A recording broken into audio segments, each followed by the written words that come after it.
let's say worst human being here. Well, I think, look, given that this is supposed to be the year 2022, I mean, you got to say that, yes, in 2022, that I'll say SBF. SBF was the winner of this, hands down. Okay, congratulations to SBF. You are consensus worst human being. For this year. I mean, not ever, but for just this year, only for this year. Right. Yeah, we all hate you equally. Okay, who's number 2? Why do you hate him? Why do I hate him? Because all those people lost their money. And, you know, there's some, it's causing chaos. I feel terrible for all these people who lost money. That's why I hate him. Sam Bankman-Fried, a finance and cryptocurrency entrepreneur and the co-founder and former chief executive officer, CEO of the bankrupt crypto exchange FTX and crypto trading company Alameda Research. On December 12, 2022, Bankman-Fried was arrested in the Bahamas in connection with multiple criminal fraud charges levied by the U.S. Attorney of the Southern District of New York. Following a court hearing on December 22, 2022, a federal judge decided to release Bankman-Fried from custody after his attorneys and federal prosecutors agreed to a $250 million bond, the largest in the history. Industry veterans, degenerate gamblers, and besties Chamath Palihapitiya, Jason Calacanis, David Sachs, and David Friedberg in their recent All In podcast awarded SBF as the worst person of 2022. Bankman-Fried pushed back on the notion that improper drug use was common at FTX, though, saying any medicine he took was prescribed by a doctor. I have been prescribed various things at various times to help with focus and concentration. These have all been totally on-label use of medications, he said. FTX in-house coach and psychiatrist Dr. George K. Lerner told the New York Times earlier this month that some employees at FTX took ADHD prescription. In addition to considering him as the worst person of 2022, they also talked about interesting defense strategy, which they considered a fascinating strategy. Apparently, I think this is actually a fascinating defense strategy. I think this is their only shot. One of our besties had this theory that he was prescribed 2 prescription drugs. One was Adderall. What was the other one called? This was not a drug. ESAM? The patch. It's a drug I wasn't familiar with. I guess it's a patch. But when you combine these 2 things, apparently it basically shuts down or kills the part of your brain that deals with inhibition. It's cocaine. Yeah. What if his defense strategy was, like only an insane person would do this, and I was acting insane because I was prescribed these drugs that had these drug conflicts, and it like killed part of my brain. Yeah. I mean, when you think about it, what if every criminal on Wall Street said cocaine is my defense?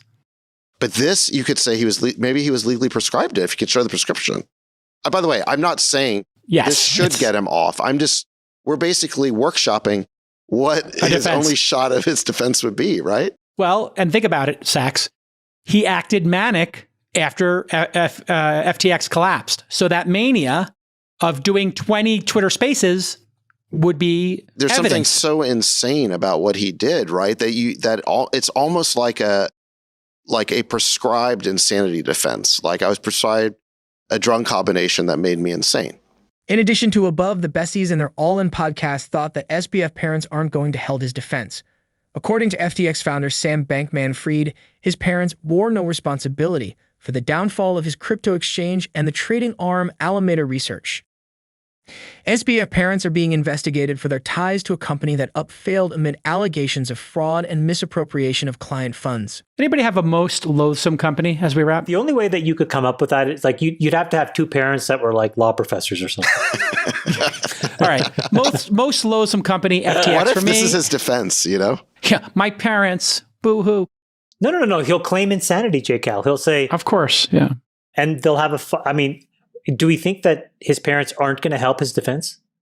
At this point, this kid's got to go away for life. That's it. You think life? Wow. I think it's got to be life. I think it's got to be 30 plus years. I mean, it's just going to be billions of dollars. What kind of justice system do we have when people go away for 20, 30, 40 years? How many years per billion would you sentence? A decade per billion, at least. Yeah, I mean, you got to put it proportional. Years. Sachs, don't you think the justice system needs to look at other people who are in jail for selling cocaine, for selling marijuana, for robbing a convenience store? They'll put somebody away for robbing a convenience store for a decade or 2. What are they going to put him in jail for? Just because somebody came in with a gun and robbed a convenience store, they get 20 years? This kid's going to get off? Screw that. Yeah, look, I think, what do you guys think the over-under is here? You think it's life? I'll set it at 35 years. I think 30. I'll take the over. I'll take 30. I think 30 this is the over. I think this is Madoff I said a good line then. What's yours, Friedberg? I think this is Madoff level. No, I agree. Over on 30. Yeah, I think I said 35. I think it's going to be multiple hundreds of years sentence. I agree. And he'll be gone for life. Yeah. I think it's going to be life, but I said a good line. Kevin O'Leary met Sam Bankman-Fried when the young crypto billionaire asked him to be the FTX spokesperson in September 2021. He defended his support of the collapsed crypto exchange FTX and its former CEO Sam Bankman-Fried. When people ask him how Sam Bankman-Fried did it or what occurred, he tries to steer away from speculations. There's no information that's actually concrete, and I want that. I really do, he explained. Let's go back to the Besties All-In podcast to watch that whom they awarded the Rudy Giuliani Award for self-emulation. The Rudy Giuliani Award for self-immolation. This is for the person who poured lighter fluid and gasoline over themselves and lit themselves on fire for no apparent reason. I go with Kevin O'Leary, who secured a $15 million bag from FTX and then decided to try to defend it 18 ways to Sunday, burning whatever reputation he had. Who do you have in your Rudy Giuliani Award? This will be controversial for you guys. I'm going to go with Elon Musk. I don't think that Elon put himself in the position that he did with bad intentions or without paying attention. I think he's taken on a role in buying and running Twitter that is, principled. And, in his mind and many other people's minds, a really important role that someone needs to play. Unfortunately, I think his reputation has gotten really hurt because of, that role. He's not making a lot of friends, and he's causing a lot of reputational damage. He obviously had a lot of good and important things he was working on prior to taking on the additional burden of Twitter. And while many people appreciate his doing it, I think that it's causing him a lot of reputational damage. And so, I don't mean to kind of be offensive in saying that, but I think he's gotten the biggest hit on reputation. It's certainly been a hard thing to do. It's certainly been a hard thing to do, sure. Sachs. But you're saying self-immolation, Friedberg, because he took it on himself. He could have just... He took it on himself. Yeah, I'm not saying it's just like dumb, stupid stuff. It's one interpretation, yeah. It's not like the Rudy Giuliani idiocy. I think he's taken on the burden of doing this, and I think it's causing him a lot of reputational harm.